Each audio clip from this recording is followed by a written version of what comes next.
اس دن کی اہمیت یہ ہے کہ خیر یوم طلعت فیہ الشمس یوم الجمعۃ، سب سے بہتر دن جس کا سورج طلوع ہوا جمعہ کا دن ہے۔ فیہ خلق آدم، اس دن میں جمعہ کے دن میں حضرت آدم علیہ السلام کو پیدا کیا گیا۔ وفیہ اہبط، اسی دن میں انہیں زمین پر اتارا گیا۔ وفیہ طیب علیہ، اور اسی دن میں ان کی توبہ قبول کی گئی۔ وفیہ مات، اسی دن میں حضرت آدم علیہ السلام کا انتقال ہوا۔ اور اس جمعہ کے دن میں، اسی دن میں قیامت قائم ہوگی۔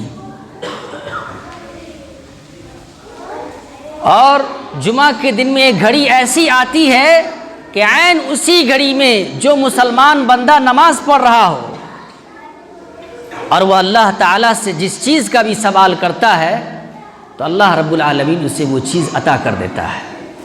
اتنی بڑی فضیلت ہے جمعہ کے دن کی۔ یہ دن اتنا اہم ہے کہ اسی دن میں سور میں پھونکا جائے گا، اسی دن میں ایک زوردار چیخ کی آواز آئے گی۔ اس دن کی اہمیت یہ ہے کہ رسول اللہ صلی اللہ علیہ وسلم نے فرمایا ان یوم الجمعۃ سید الایام، بے شک جمعہ کا دن تمام دنوں کا سردار ہے اور وہ اللہ کے نزدیک سب سے زیادہ عظمت والا ہے، اور وہ اللہ کے نزدیک عید الفطر اور عید الاضحیٰ سے بھی زیادہ عظمت والا اور فضیلت والا ہے۔ عید اور بقرعید کے دن جو ہم سنورتے ہیں، خوبصورت بنتے ہیں، نئی نئی ڈشیں تیار کی جاتی ہیں، ہر طرح کی خوشیاں منائی جاتی ہیں، لوگ ایک مہینے پہلے سے ہی اس دن کی تیاری کرتے ہیں۔ لیکن یہ جمعہ کا دن، جس دن کو عید اور بقرعید سے بھی زیادہ اہم دن کہا گیا، اس دن کی ہم تیاری نہیں کرتے۔ کپڑا گندا ہے، جسم آلودہ ہے، کسی بھی طرح سے ہمیں مسجد میں حاضر ہو جانا ہے۔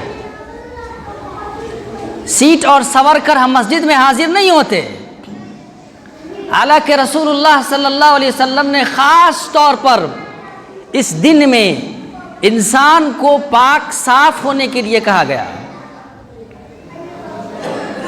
غسل یوم الجمعۃ واجب علی کل محتلم، جمعہ کے دن کا غسل کرنا ہر بالغ پر واجب ہے۔ لا يغتسل رجل يوم الجمعة ويتطهر ما استطاع من طهر ويدهن من دهنه أو يمس من طيبته ثم يخرج فلا يفرق بين اثنين ثم يصلي ما كتب له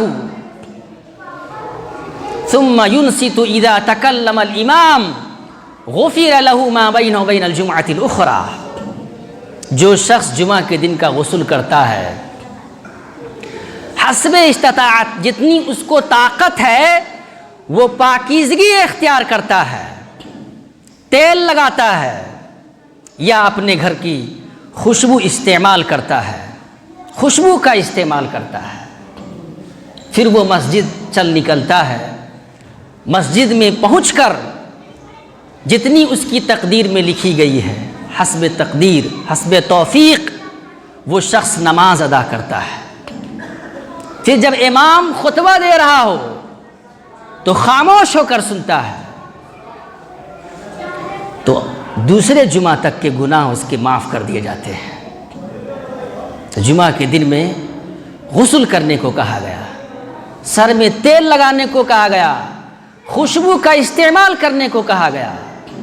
جب گھر میں مہمان آتا ہے تو ہم بڑے اچھے انداز میں اچھا کپڑا پہن کر ہم اس کے سامنے حاضر ہوتے ہیں، لیکن جب ہم اللہ کے سامنے حاضر ہوتے ہیں تو عجیب بھدے طریقے سے، عجیب شکل و صورت لے کر ہم مسجد میں حاضر ہوتے ہیں، اور خاص طور پر جمعہ کے دن کی ہم اہمیت نہیں سمجھتے اور رسول اللہ صلی اللہ علیہ وسلم کا ہم نے فرمان نہیں سنا، اس وجہ سے ہم جمعہ کے دن میں سیٹ سنور کر صحیح طریقے سے پاک صاف ہو کر ہم مسجد میں حاضر نہیں ہوتے۔ ایک حدیث میں وَصَالِحْ ثِيَابِهِ، اچھا کپڑا اگر وہ پہنتا ہے تو کپڑا بھی اچھا پہننا ہے، جمعہ کے دن خوشبو کا بھی استعمال کرنا ہے، اور جمعہ کے دن جب امام خطبہ دے رہا ہو تو خاموش ہو کر سننا ہے۔ کیوں؟ اس لیے کہ رسول اللہ صلی اللہ علیہ وسلم نے بیان فرمایا اذا قلت لصاحبك يوم الجمعة انصت والامام يخطب فقد لغوت،